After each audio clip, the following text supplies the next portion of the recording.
Shalom anak-anak Bapak yang luar biasa. Kita berjumpa lagi hari ini. Bapak senantiasa berdoa dan berharap bahwa anak-anak semuanya dalam keadaan sehat dalam lindungan Tuhan kita Yesus Kristus. Hari ini, Bapak ingin memberikan materi pelajaran agama Kristen dan budi pekerti untuk anak-anak kelas 5, pelajaran yang keempat, yang berjudul Arti Bertobat.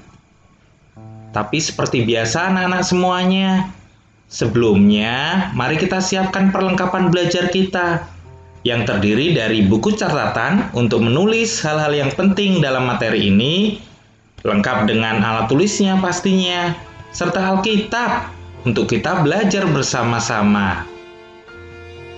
Nah, anak-anakku semuanya, kita berdoa terlebih dahulu yuk. Tuhan Yesus, terima kasih buat hari ini. Saat ini kami ingin memulai pelajaran. Kiranya Roh Kudus menolong kami, membuka hati dan pikiran kami, supaya kami bisa mengerti materi ini. Terima kasih Tuhan. Haleluya. Amin. Anak-anakku, materi kita hari ini yang berjudul Arti Bertobat, itu bisa anak-anak baca juga di buku cetak halaman 13-17, yaitu pelajaran yang keempat. Nah, jika anak-anak belum memiliki bukunya, anak-anak bisa download buku cetaknya di link yang ada di kolom deskripsi. Nanti anak-anak tinggal klik linknya, kemudian download, dan kita bisa belajar bersama-sama. Anak-anakku yang luar biasa hebat, tujuan kita belajar hari ini itu adalah supaya anak-anak dapat menjelaskan arti bertobat. Selain itu, tujuannya adalah supaya anak-anak semuanya dapat menyebutkan alasan manusia perlu bertobat.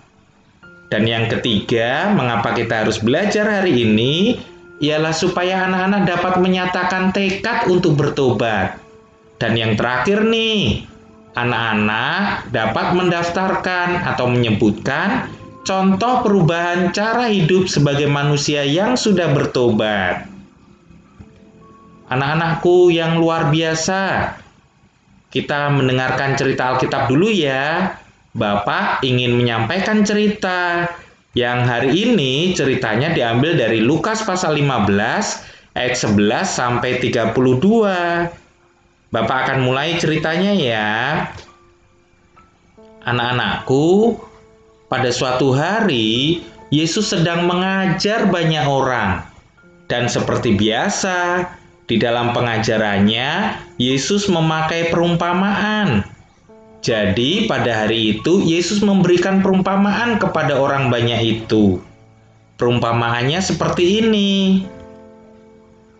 Ada seorang ayah yang mempunyai 2 orang anak. Jadi, seorang ayah ini tadi mempunyai 2 orang anak. Yang pertama tentu saja disebut anak sulung, dan yang kedua adalah anak bungsu. Nah, apa yang terjadi dengan anak-anaknya ini? Coba kita lihat ya. Suatu hari, anak yang bungsu itu meminta uang kepada ayahnya. Ia ingin pergi. Dia meminta uang yang memang menjadi haknya. Jadi anak-anak, pada waktu itu menurut kepercayaan atau menurut adat Yahudi, seorang anak itu boleh meminta terlebih dahulu warisannya kepada ayahnya.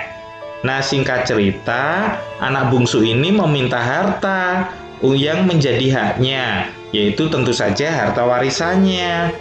Dia ingin pergi ke wilayah lain, dia ingin pergi ke negeri yang lain. Jadi ayahnya memberikannya. Jadi ayahnya membagikan harta itu kepada anak bungsu. Kemudian apa yang terjadi? Anak bungsu itu kemudian menjual hartanya. Dan tentu saja dia mendapatkan banyak sekali uang. Uangnya banyak sekali melimpah. Lalu apa yang dilakukan anak bungsu ini dengan uangnya?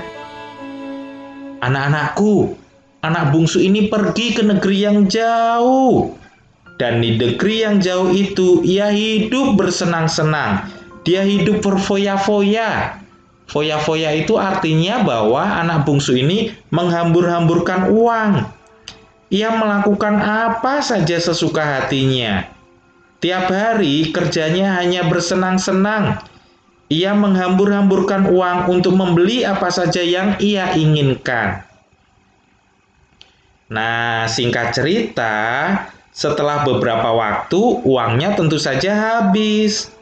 Dan anak bungsu ini tidak tahu harus berbuat apa. Ia sungguh kelaparan. Dan lagi, pada waktu itu di negeri di mana dia tinggal itu juga mengalami bencana kelaparan. Wah, kasihan sekali ya anak-anak bungsu ini. Dia hanya mengenakan pakaian, dan pakaiannya pun akhirnya compang-camping. Dan tidak ada seorang pun yang mau peduli dan mau menolongnya. Anak-anakku, anak bungsu ini tidak berani pulang karena sadar telah berbuat salah. Ia takut bahwa ayahnya menolak dan mengusirnya. Lalu apa yang dia lakukan? Dia pergi mencari kerja. Kemudian dia mendapat pekerjaan. Tapi pekerjaannya itu tahu nggak anak-anak? Menjaga babi di kandang. Anak-anak tahu bahwa pekerjaan menjaga babi di kandang ini itu adalah pekerjaan paling hina pada waktu itu. Dan anak bungsu ini karena dia tidak punya uang, tidak bisa makan, akhirnya dia mau bekerja sebagai penjaga babi di kandang. Singkat cerita anak-anakku, anak bungsu ini sangat kelaparan. Dia sangat lapar dan dia sudah tidak punya makanan ataupun uang untuk membeli makanan. Akhirnya apa yang dia lakukan? Dia makan makanan babi yang ada. Wah, dia mencoba ingin makan makanan babi. Anak-anak, ada yang mau makan makanan babi? Tentu saja tidak mau ya. Tentu saja itu jorok, tetapi itu dilakukan oleh anak bungsu ini. Saking dia laparnya dan saking karena dia tidak mempunyai uang untuk membeli makanan. Singkat cerita anak-anak, pada waktu dia menjaga babinya dan dia juga mau makan makanan babi tadi, anak bungsu ini menjadi sadar betapa enaknya menjadi pegawai ayahnya. Dia berkata dalam hatinya, "Ayahku mempunyai cukup makanan, tetapi aku sangat kelaparan. Kalau begitu, aku akan menemui ayahku. Aku akan mengatakan kepadanya betapa aku sungguh menyesal. Aku akan mengaku bahwa aku tidak layak menjadi anaknya. Lalu aku akan memohon agar diberi pekerjaan. Aku akan menjadi hambanya saja. Aku akan menjadi buruh upahnya." Anak-anak, itu keinginan anak bungsu tadi. Jadi akhirnya anak bungsu ini memutuskan untuk pulang. Meskipun hatinya takut, apakah ayahnya menerima atau malah mengusirnya. Wah, lihat nih gambarnya. Anak bungsu ini pun pulang, ingin menjadi orang upahan ayahnya. Anak-anak tahu, orang upahan itu gajinya tidak tetap. Gajinya kadang dapat, kadang tidak. Beda dengan budak. Kalau budak itu malah setiap bulan dapat gaji. Kalau ini tidak. Budak juga dapat makanan, tapi kalau orang upahan itu terkadang tidak dikasih makan dan juga tidak dikasih uang. Wah, kasihan sekali ya. Tapi karena anak bungsu tadi itu menyadari kesalahannya, dia mau dan ingin bekerja sebagai orang upahan ayahnya. Anak-anakku semuanya, dalam perjalanan pulang ini, ketika anaknya itu masih jauh, ayahnya telah melihatnya. Karena apa? Karena ayahnya memikirkan anaknya itu setiap hari. Ia sungguh menyayangi anaknya, dan ia ingin anaknya pulang. Jadi setiap hari ia menengok ke jalan untuk melihat barangkali anak itu sudah datang. Nah, beneran nih. Karena itu suatu hari ketika sang ayah menengok ke jalan, dia sudah melihat anaknya dari kejauhan. Lalu ayah ini merasa kasihan ketika melihat anak itu. Wah, anaknya pakaiannya compang-camping. Wah, dia merasa sedih sekali. Dia merasa, wah, gimana ini sebagai seorang ayah? Akhirnya apa yang dilakukan oleh ayah ini? Ayah ini berlari mendapatkan sang bungsu.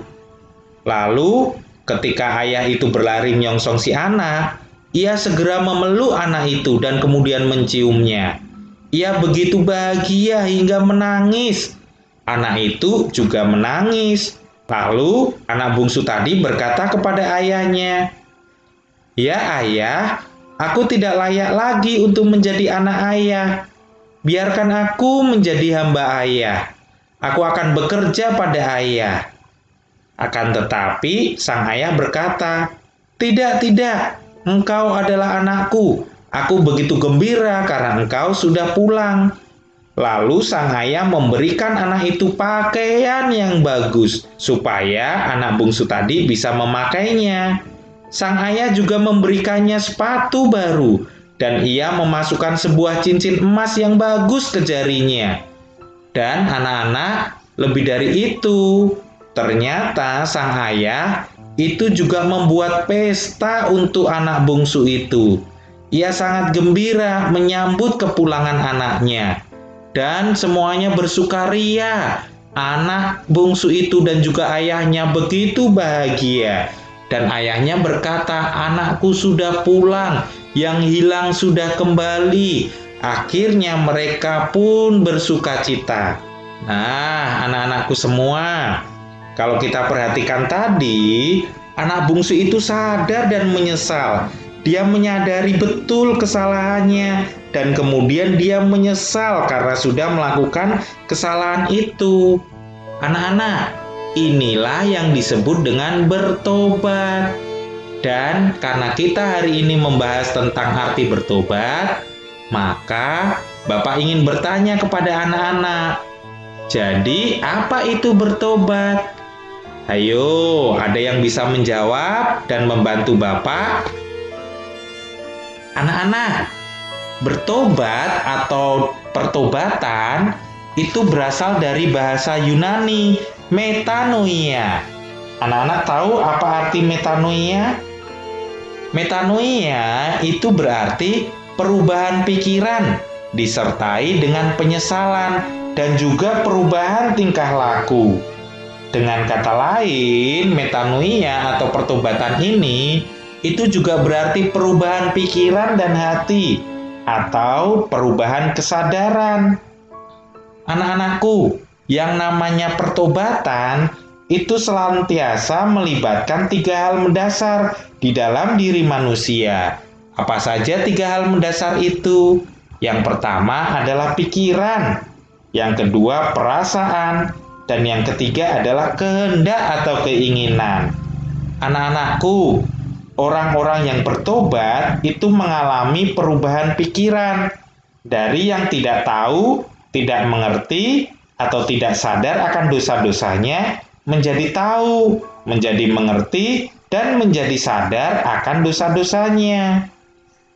Orang-orang yang bertobat itu juga harus mempunyai kehendak atau keinginan untuk berubah dari pikiran, perbuatan, atau hidup mereka yang berdosa.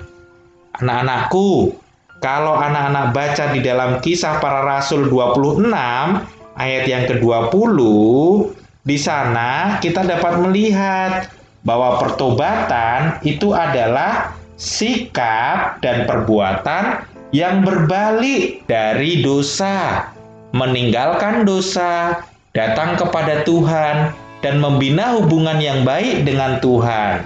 Nah, sama seperti gambar ini. Jadi bertobat itu berbalik 180 derajat. Dari mana? Dari dosa menuju terang. Berbalik dari mana? Dari tidak percaya Tuhan Yesus menjadi percaya Tuhan Yesus. Dari dosa menjadi belajar untuk taat firman Tuhan. Itu namanya bertobat. Jadi sekali lagi, bertobat itu adalah perbuatan yang berbalik dari dosa. Meninggalkan dosa, datang kepada Tuhan, dan membina hubungan yang baik dengan Tuhan. Dengan kata lain, Orang yang bertobat adalah orang yang merasakan kesedihan atau penyesalan terhadap dosa, sehingga dia berbalik dari dosa itu dan meninggalkannya dan kembali kepada Tuhan. Jadi anak-anak, yang namanya bertobat itu memiliki langkah-langkah seperti ini. Yang pertama, dia harus menyadari kesalahan. Oh iya, saya salah karena saya sudah berbohong. Itu langkah bertobat yang pertama, yaitu sadar bahwa dia melakukan kesalahan. Mengapa kok itu salah? Karena tidak sesuai dengan firman Tuhan. Jadi langkah pertama untuk kita bisa bertobat, untuk anak-anak bisa bertobat, ialah dengan menyadari kesalahan kita. Yang kedua adalah menyesal. Setelah kita sadar bahwa kita melakukan kesalahan, kita akhirnya menyesal. Kita diberi kesempatan oleh Tuhan untuk menyesal atas perbuatan-perbuatan kita, untuk menyesali dosa-dosa atau kesalahan-kesalahan yang sudah kita lakukan. Langkah berikutnya setelah menyesal tentunya mohon ampun.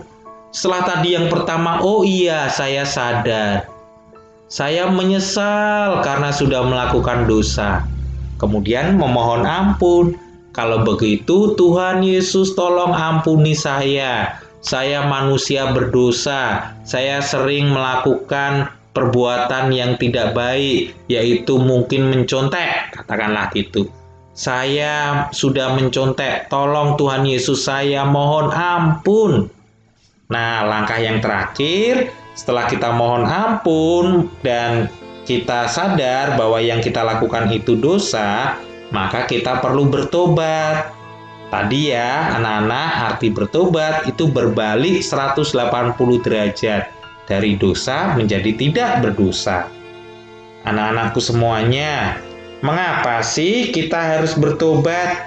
Tadi kan sudah tahu ya arti bertobat. Nah, sekarang pertanyaannya, mengapa manusia itu harus bertobat? Yang pertama, alasannya adalah karena semua manusia adalah orang berdosa. Roma 3 ayat 10 mengatakan bahwa tidak ada yang benar seorang pun tidak. Jadi, tidak ada yang benar di dalam dunia ini. Semua manusia sudah tidak benar, sudah jatuh dalam dosa. Kemudian Roma 3 ayat 23 juga mengatakan hal yang sama. Karena kita telah berbuat dosa dan telah kehilangan kemuliaan Allah. Anak-anak, dosa ini tidak pandang pilih. Mau kaya, mau dia itu miskin, mau dia itu pintar, mau tidak pintar, semuanya berdosa, ya kan? Nah, mengapa kita harus bertobat? Karena kita tahu bahwa manusia itu berdosa. Dosanya, Pak, saya kan masih kecil. Saya mungkin tidak berdosa loh, Pak. Wah, anak-anak, menurut penelitian, dosa yang dilakukan manusia itu paling sedikit 3 kali dalam sehari. Jadi 3 dosa dalam sehari. Wah, kayak minum obat dong 3 kali sehari. Ya, mirip-mirip dengan itu deh. Bahkan orang yang baik sekalipun, jika dihitung berdasarkan standarnya Tuhan, itu sangat banyak dosanya. Dosanya menumpuk sekali. Jadi, semua manusia itu berdosa. Sebagai contoh nih, dosanya. Wah, anak-anak pernah membolos sekolah? Mungkin belum pernah. Atau mungkin malas belajar. Pernah nyontek waktu ulangan? Ini yang paling sering nih. Pernah melawan orang tua? Itu dosa. Ya, bertengkar dengan saudara, bertengkar dengan kakak, mengganggu adik, itu dosa. Atau mencuri uang sekolah, dititipin mamanya untuk membayar sekolah, ternyata uangnya dipakai dulu deh. Nah, atau ada di antara anak yang mencuri, berbohong. Anak-anakku semuanya, ini adalah contoh-contoh sikap dosa. Nanti kita akan bahas lebih lanjut ya. Anak-anak, pertobatan itu adalah alasan utama Kristus datang ke dunia. Jadi, mengapa kita perlu bertobat tadi? Yang pertama, manusia itu berdosa. Karena kita berdosa, maka kita perlu bertobat. Karena memang pertobatan itu adalah alasan utama Kristus datang ke dalam dunia. Kristus datang untuk menobatkan manusia. Kristus datang supaya manusia bertobat. Ya kan? Lukas 19 ayat 10 di sana mengatakan, sebab anak manusia datang untuk mencari dan menyelamatkan yang hilang. Jadi Tuhan menunggu setiap manusia agar berbalik datang kepadanya. Anak-anakku semuanya, alasan yang kedua mengapa kok kita harus bertobat, itu ialah karena anugerah keselamatan sudah Allah sediakan bagi setiap manusia. Jadi Allah sudah menyediakan anugerah keselamatan itu kepada manusia. Tugas manusia itu adalah menyambut anugerah itu.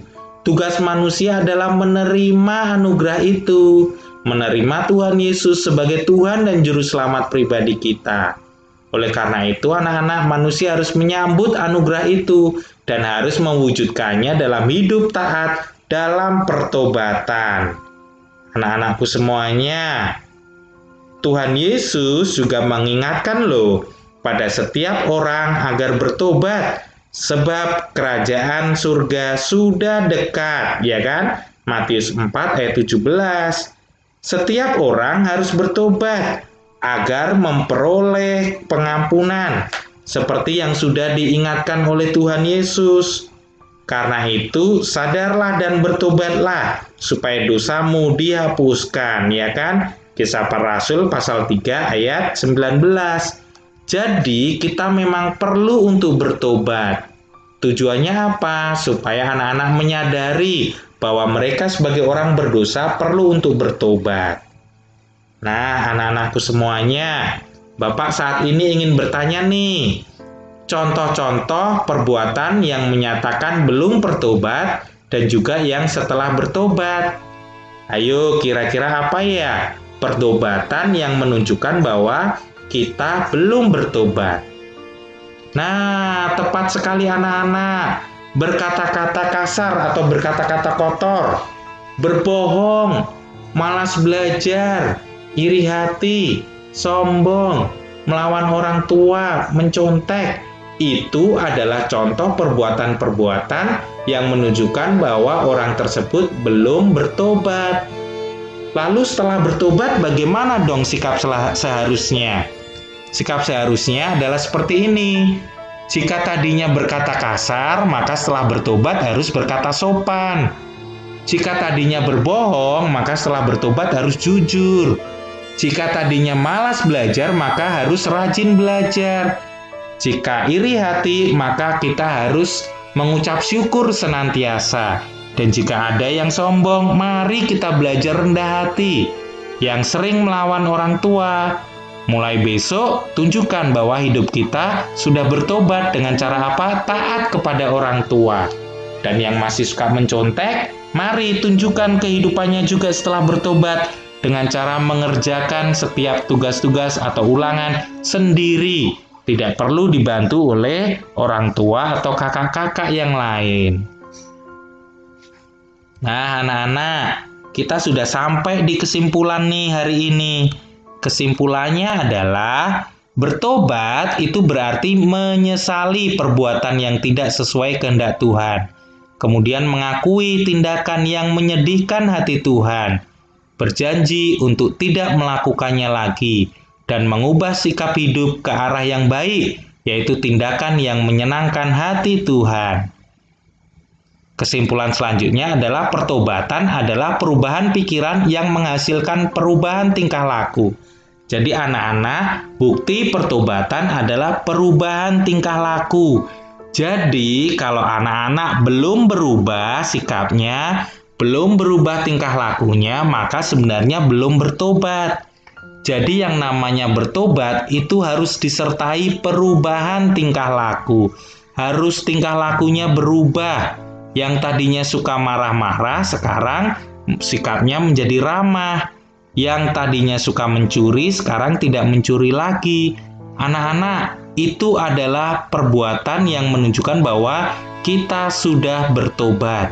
Oleh karena itu anak-anak, mari senantiasa kita tunjukkan perubahan tingkah laku hidup kita.